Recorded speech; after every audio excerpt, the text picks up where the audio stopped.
Hey, y'all, habits are something that each and every one of us should have in our business. But do you actually have them and do you adhere to them? Hello, and welcome back to the Business First Creatives podcast.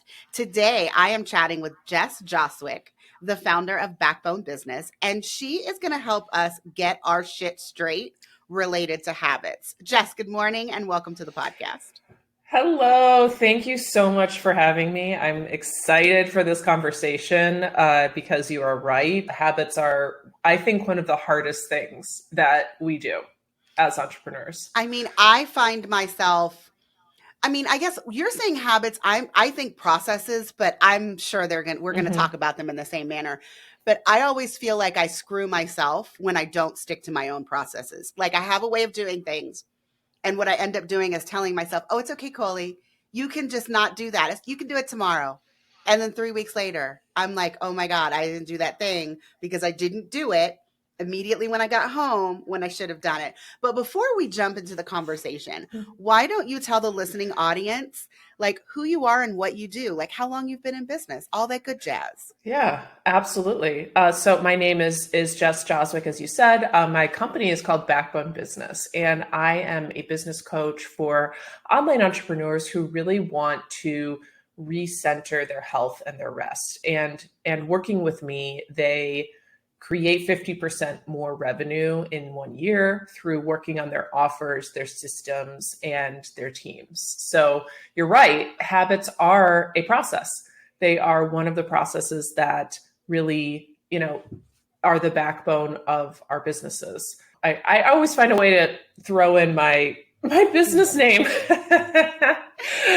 into everything I do. But I have had my business for 5 years now. Before this business, I had a branding studio. And so that's part of my background. My background is super all over the place, in true creative fashion. I never really had a path and never really knew what I wanted to do. So I started my career in nonprofits, in fundraising and in marketing, and then transitioned to just marketing, transitioned to design, and, after freelancing, opened that branding studio and moved that into coaching when I realized, oh, this is actually more fun for me and super, super rewarding after working with a coach myself.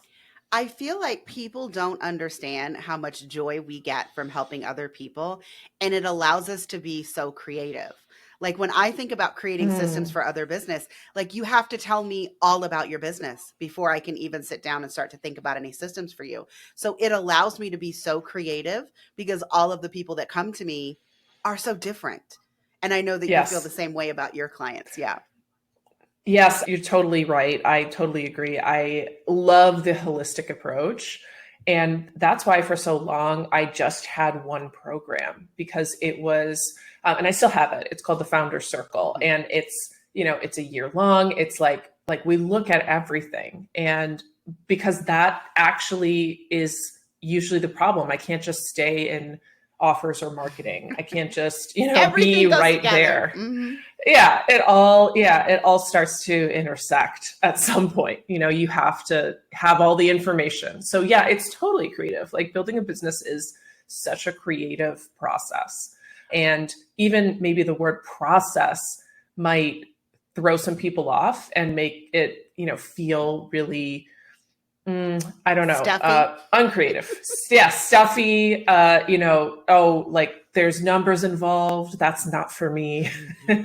But it's such a creative thing. We're building things that don't exist yet. And we have to find new ways to do it because there have been so many people before us who have done the thing. So finding a new way, a new solution, a new path, adding in your own spice, that's really what it's about for me.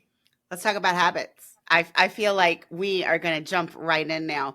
So how do you approach coaching people on habits? And what are the first habits that we should all consider putting into our business? Because I feel like there's so many processes, there's so many habits. Like there's got to be a starting place where everybody can be like, okay, this is like my first building block, if you will. Yes. So habits, just to get a definition out there, it's a small thing that you do probably every day, but on a regular basis. So, and that seems super elementary to say, but I like to always start with like, okay, what exactly are we talking about? And so a lot of things can be a habit. And you already have them. You know, we all have the bad ones. For me, it's when I turn my phone off at night. That's a new habit that I'm starting to do. But sometimes I'm bad and I turn it on again.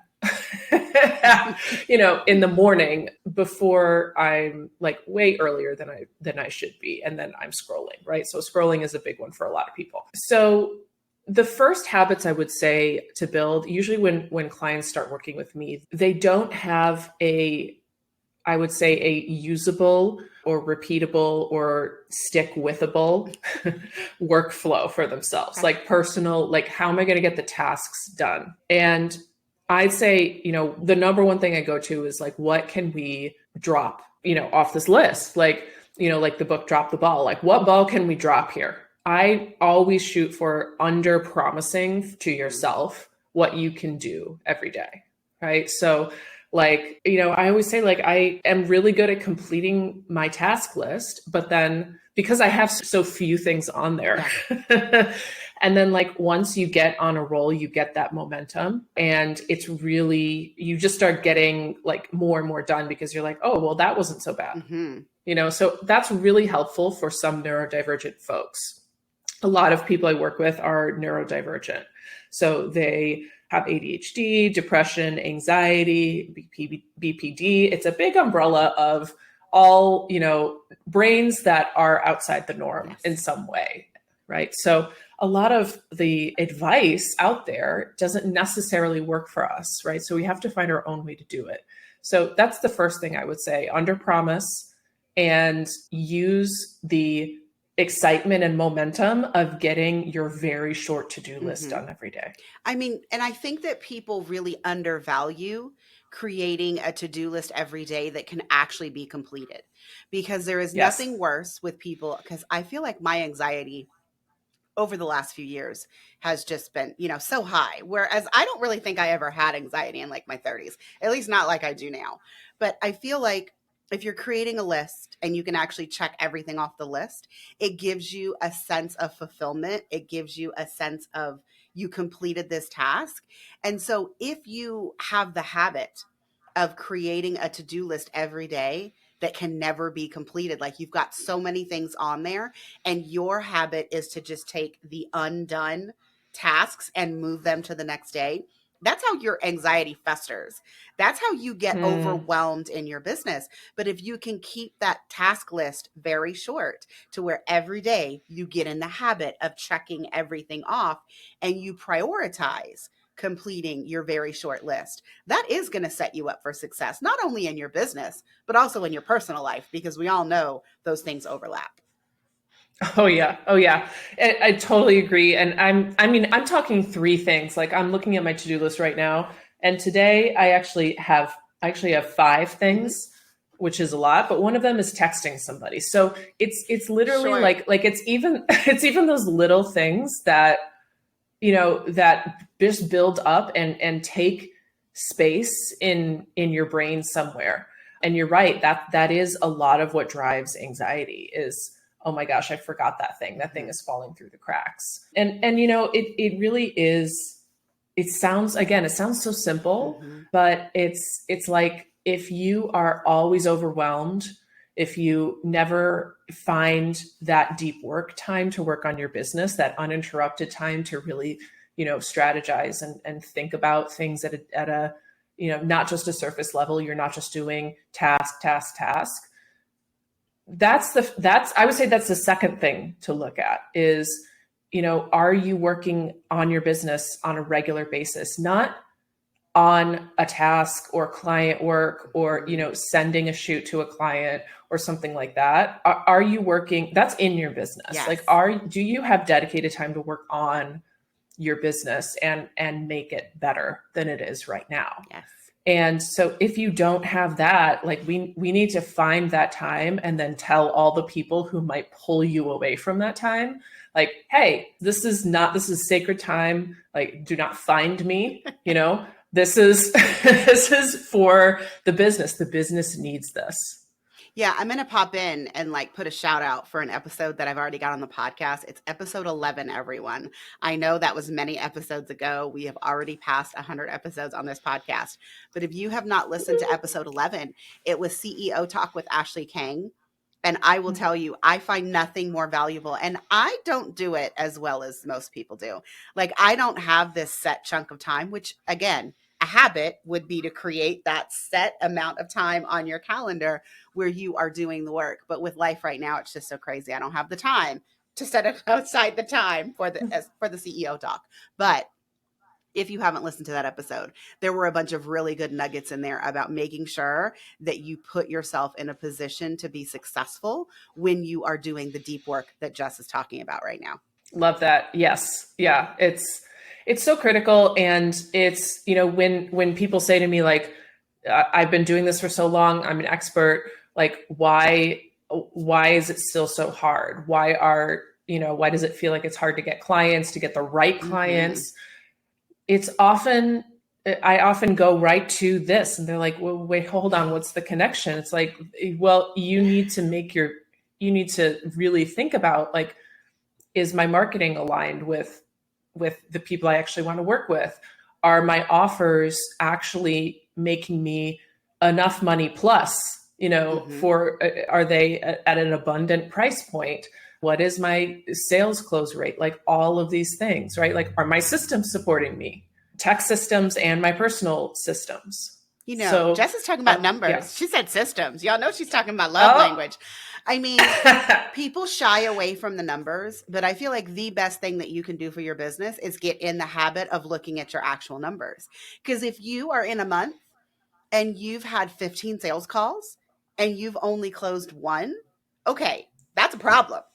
But if you don't actually look at that data in order to see whether or not your close rate is higher or lower than the previous month, because it's not just about the leads, it's about the number of leads that you're closing. And that is such an important distinction because, I work with a lot of photographers. They'll come to me and they'll be like, my calendar's empty. And I'm like, okay, but like, that's not your problem. There's something else that is inhibiting how much money you're making. And so we do need to take a look at that. Like, how much traffic are you getting to your website? Of that traffic, how many people are actually inquiring? Of the number of people who inquire, how many are actually booking you? Like, all three pieces together are what you need to look at in order to, move forward in your business and be successful and set up these processes. But if you don't ever make the time on your schedule to look at those numbers, you're not giving yourself a chance to really thrive in your business. I like the way you put that. Yeah, it's sometimes we get, I love numbers, even though when you said, oh, she's looking at the numbers, I was like, oh, anxiety, because I'm not naturally a numbers person, but I've learned to love that, especially in marketing, because that's such a place where we like engage in magical thinking.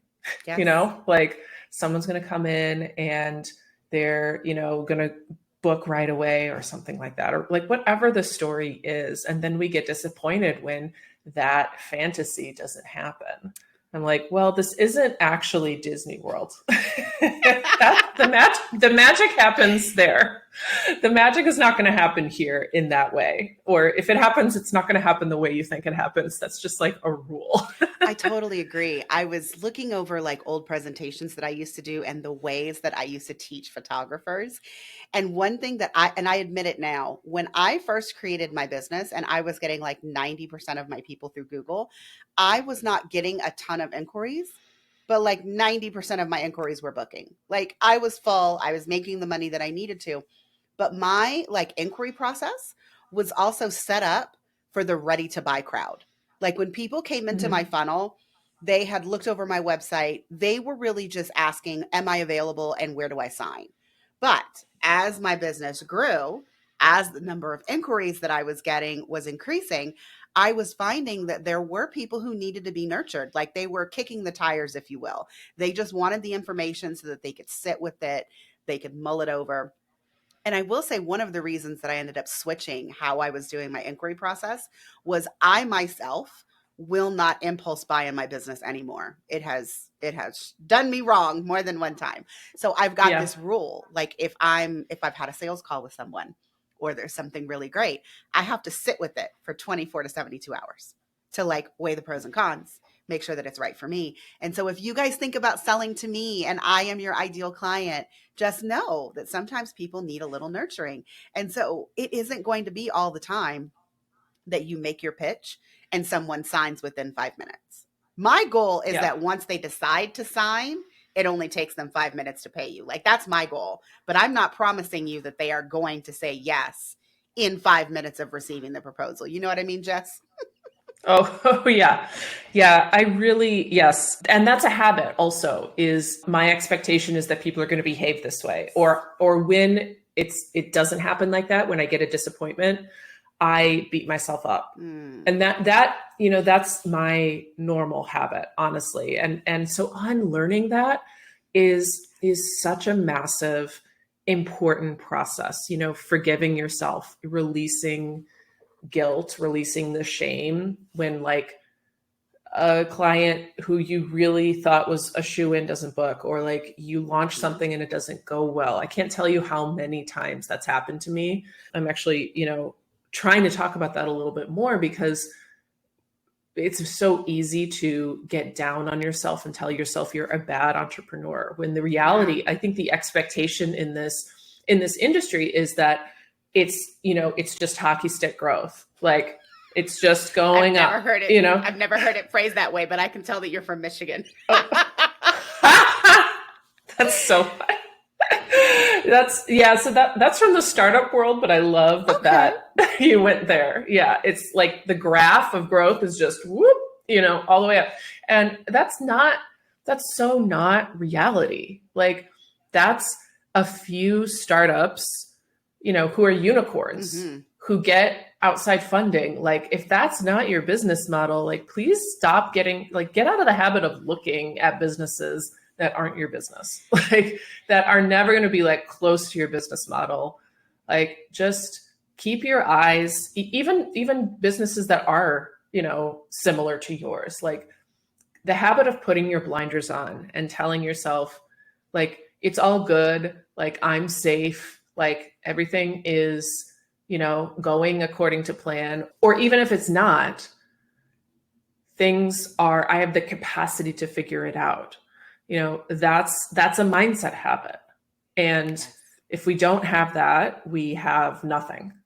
So I feel like this is a good time because I am like really taking this all in, and I want to make sure that I'm summarizing it for the listening audience. So far in our habits, we've got making a short task list that can actually be completed by the end of the day. We've got managing your calendar and setting aside time to do your deep CEO work on your business, not in your business. And then now we've got managing your expectations for your inquiries, your bookings, all that good jazz. Jess, I think if we ended here, those are 3 very important habits that everybody should focus on. But what else do you have for me? Because I'm sure that you have at least one more. Yes. So after you've done all that, and it's an ongoing process. Yeah, which is a lot, especially with the mindset stuff. It's not just going to be one and done. But wait, can we just that phrase drives me insane, because there is nothing about being an online entrepreneur that is set it and forget it. There is nothing. Everything is an ongoing process. And maybe that's a habit that we need to consider, is that, the constant reevaluation of your business yearly, quarterly, monthly. And that can be part of your CEO work, but definitely. I'm sorry, I went on a little soapbox there, but like that set it and forget it mentality. Like people come to me and they're like, oh, well, my systems are not working anymore. And I'm thinking to myself, well, when's the last time that you brainstormed about them? Oh, it was 6 months ago. I'm like, yeah, a lot of things have probably changed in your business in 6 months. Sit down, think about what's working, what's not working, and make some changes. Okay, I'm sorry. No, you're right. And people say that to me too. Like, oh, I introduced this new offer, or I hired a coach 6 months ago. Like, okay, great. Like, I think that, there's so much that you can take from past experiences, obviously. And I love that people have worked with other coaches or, other other experts like you, Colie, like that's what you have to do. But getting out of the habit, you're right, like getting out of this habit of like, well, I've hired this person and so I'm good forever.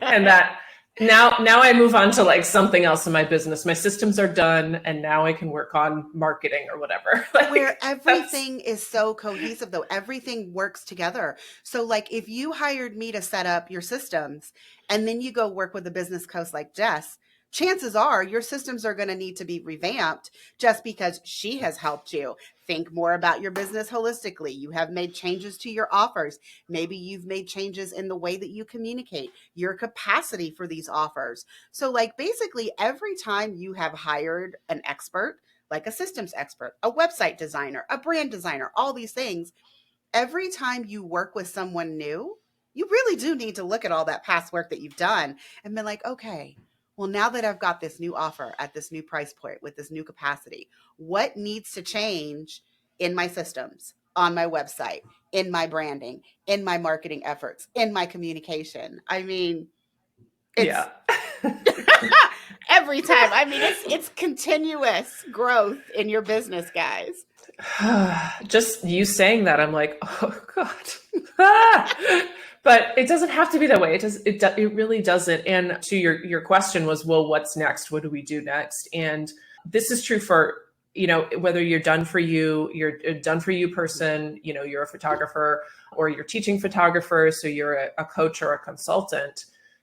Looking at how much time you're spending on client work, client communication, and it's boundaries. It's like business boundaries, because that is usually 9 times out of 10, that is what's going to get in the way of that deep work time. The other time is family. Mm-hmm. The 1 out of 10 is family, but usually it's client stuff. And because we're in the habit of going to them first, of like, oh, they need me, I'm there. Mm-hmm. And that's a savior complex that we just need to erase. I'm here for it. Yes. Right? Like they're not in danger. Probably if they are, they're not calling you. Mm-hmm. This isn't brain surgery. Like nobody needs us on the schedule that we think that they do. And so I have a list of like priorities in your business, like what you should do every day. If you're like, ever, what do I do today? Which is almost never. It was just never. And client care is third. I think it's third or fourth, because, and they're like, wait a second, like they're giving me money. Like, shouldn't I be serving them immediately? And it's like, no, because you're the CEO. Like when you are the CEO of a business, you bring in money. Like that's your number one task. So, and we can talk about, how you bring in money, how do we make it more equitable? How do we, what is my own philosophy on that? Or how am I going to do that in my offers or, whatever the conversation is, but like, you need to bring in the money. Mm-hmm. You need to go find new money. Yes. That's the number one way that your business is going to expand if you are in that season of your business. Yes. I mean, I'm so here with you, Jess. And I think that this is a good time for us to talk about teams and like outsourcing and like all of those kinds of things. Because one of the things that I have implemented, I mean, I did it before you and I had our last talk, but also like I rely heavily on my virtual assistant to keep me on the path that I need to be on. So literally before we hit record on this, I was on a call with Sarah, which guys, if you guys want to know about Sarah and what she helps me do, it's episode 25 of this podcast. But I was having my weekly 15-minute call with Sarah. I got to tell you, that 15 minutes is life-changing. And I know all of you guys are like, well, what the hell are you doing for 15 minutes? Okay, so every week, I tell Sarah any new things that I need for her to do outside of what she is assigned every week. That's the number one thing. The number two thing is Sarah asked me if I have completed the damn tasks that were on my list from last week. I cannot tell you how important that is for two reasons. Number one, if it's still not done, her asking me about it is prompting me to like put it as a priority on my task list. And then number two, sometimes the fact that I know that like I'm going to be on the call with Sarah, if I haven't done what I was supposed to do, 1 hour before I get on the call with her, you better believe I'm getting that task done. So it's accountability for me But guys, it is such like a minimal thing, 15 minutes a week with my virtual Yes. assistant. And so I think there's habits that we've talked about for us individually. And then you started to talk about boundaries. And I feel like your team members and outsourcing can really help you with those boundaries. So let's talk about that, Jess. What kind of habits should we have if we are the CEO and we have team members? Yeah, I'm just over here laughing about this because I'm the exact same way. And probably a lot of folks out there are in a similar, in a similar place with teams. So if you have team, this is especially true if you're a big picture thinker. And I don't mean that, and that's not a valued statement. Some people are just really good at like thinking big and then they fail at execution. And some people are really good at buttoning everything up. Like one is not better than the other because they both have their shadow side, right? Mm-hmm. They both have their drawbacks to how you think. But I'm like, my strengths it's not Strengths Finder. It's like you have 40 different strengths. I know what you're talking about, but I don't know the name. Okay, well, shout out to that, whatever that is. I'll think of it as soon as we stop recording. But like my top 5 are like thinking. Mm-hmm. There's no execution there. Which, Jess, just like, but wait, let's talk about this for a sec, because that's probably what makes you a good business coach. Like what you're talking about is also really related to how you hire team members effectively. And like, even though you're a business coach, if I hired you, I would consider you part of my team. But like, I'm really good at big thinking. I'm also really good at execution. However, I should be spending more time doing thinking than execution. Hence me hiring people to help me with the execution. I have a podcast manager who does everything for this podcast outside of me inviting guests and hitting record. But versus like, if you are a really good executioner and you are struggling at like big picture things, that's when you need to look at hiring a business coach, either continuously or every quarter, like, because you need help seeing the big picture in your business so that you don't get lost in like the nitty gritty tasks of the client work. Because I feel like that's what happens. You get so focused on your client work, you forget to think about your business overall. You forget to like innovate and get new offers and do all those kinds of things. So, I mean, Jess, I'm sorry I interrupted you, but like also that was like, because I feel like, okay, there's a lot of things that I didn't know when I created my business, but like definitely thinking about hiring team members and then like all of the time that I was going to spend marketing and communicating, like I didn't consider those things. Like client work is what I think all of us are like, oh yeah, I got this in the bag. That's what I'm going to do. But like that's 10, 15% of what it means to be a business owner. So, yeah. Yeah. Yes. Yeah. Colie, thank you for saying that. It's true. And so you just said so many things that I'm like, okay, where do I start with responding? But I guess to answer your question about team, they can absolutely help. And, what you just described with your VA with that she, comes in and asks you about tasks and follows up. That's the managing up part of having a team is so important. It can't just be one way because that's too much on you to remember. Basically you are, unless you have a much larger team, and I'm talking double digits team, then, you definitely have to invest more time, probably 15, 20% of your time is just with team in one way or another. But if it's just you and a VA or an OBM, or as you said, a podcast manager, like we're a small, tight knit crew here, they have to manage up. They have to say, hey, Colie, where's this thing? You said that the deadline is this. I need time to work on it. So where is it? Like what's the status? Do we have to push it? Is that okay? And so that is what you need to look for in team. I know a lot of people are just like, don't want to pay a ton or are not necessarily that, but like nervous about the price of somebody who is experienced. And I'm like, that is worth its weight in gold. Yes. Like if it's a good fit for you, if it's somebody who compliments you, of course, there are a lot of, other factors, but like, especially if it's your first hire, which usually the VA is, right? The admin support, and you're not that experienced with managing people, it's so worth it versus having somebody who also doesn't have a lot of experience. And you have to keep going after them. And, 3 or 4 months later, it's a mess. Yes. I say, just like, find the person who gets it. And so, yes, they can definitely, the good team person can totally help you with some client care, with automations, systems. Yeah, having, sending out, there's so much more that we can automate, and we think everything has to have a high touch, even in a high ticket offer, which is what I do with my clients.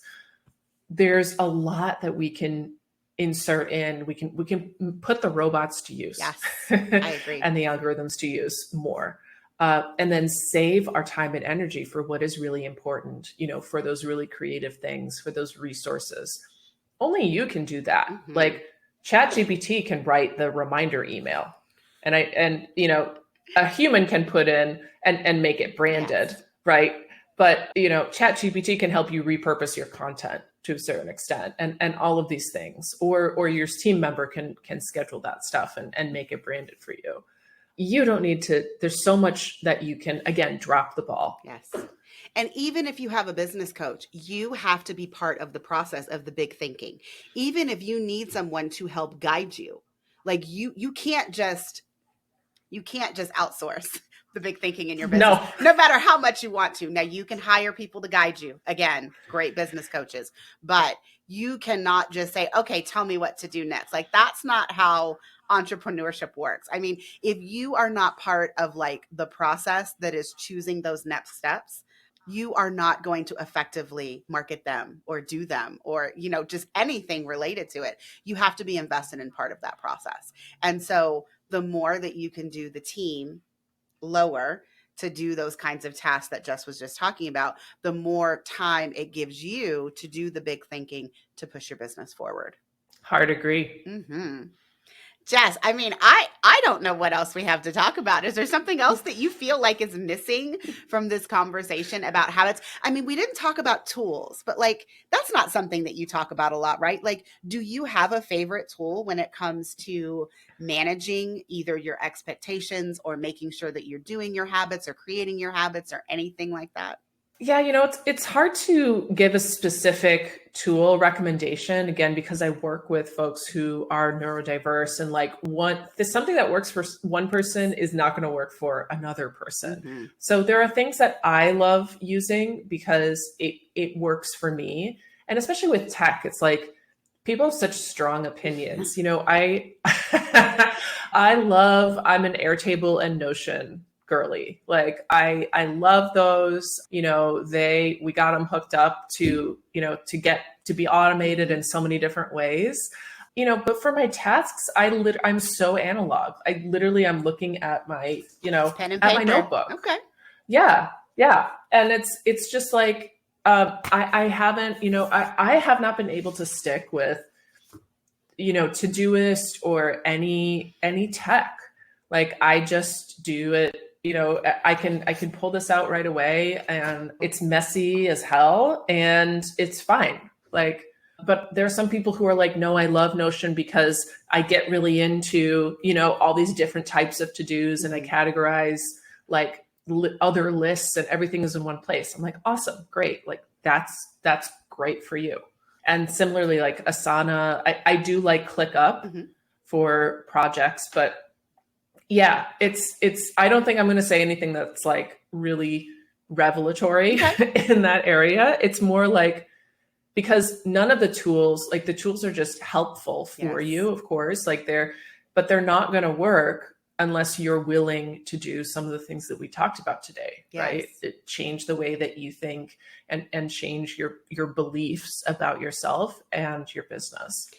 And the most useful tool is the one that you use. I mean, every time someone asks me for recommendations on tech, I have some very strong opinions, as Jess said. I have very strong opinions, not for what will work for everyone, but once you tell me about your business and you tell me how you operate, I probably have very strong opinions about what you should use that will work best for what you've told me about. But I just love that you gave Airtable a shout out, because I feel like Airtable is one of the most underutilized softwares for a lot of people, but it is the thing that I feel is best for you to see the big picture of your entire business. Mm. Like, you could have a marketing hub, a sales hub, a communication hub, all for your business in this one place. And you can make all those hubs talk to each other. You can get your, client feedback inside of Airtable. I manage this podcast inside of Airtable. I mean, to me, I think Airtable is like that one thing, and no one paid me to say this. God, it sounded like a commercial. I apologize, everyone. But like, I've been doing some really like big thinking and trying to figure out where else I can start to organize and manage my business with my team members so that they have access. And Airtable is what works for me. Now, ClickUp is what works for, other people, and, have at it. I like ClickUp, but like, ClickUp is my version, just of your pen and paper. Like, literally the only thing I do in ClickUp is I have a list of things that I do for a Dubsado VIP day, and I check them off as I do them. And so many of them are assigned to my virtual assistant. But like, that is the Yeah. scope of what I use ClickUp for. I love it for like a checkoff list. Because I Hmm. used to do it in pen and paper, guys, and that was horrible, because then I couldn't find the papers that I was checking the things off on Yeah. in my office. And so electronic was definitely good. And electronic was also necessary once I had a team member, because pen Hmm. and paper, Yes. I mean, what was I going to do? Scan it on my printer and send her a copy and be Yeah. like, I did these things. It doesn't exactly work when you're trying to communicate with team members who are not physically with you.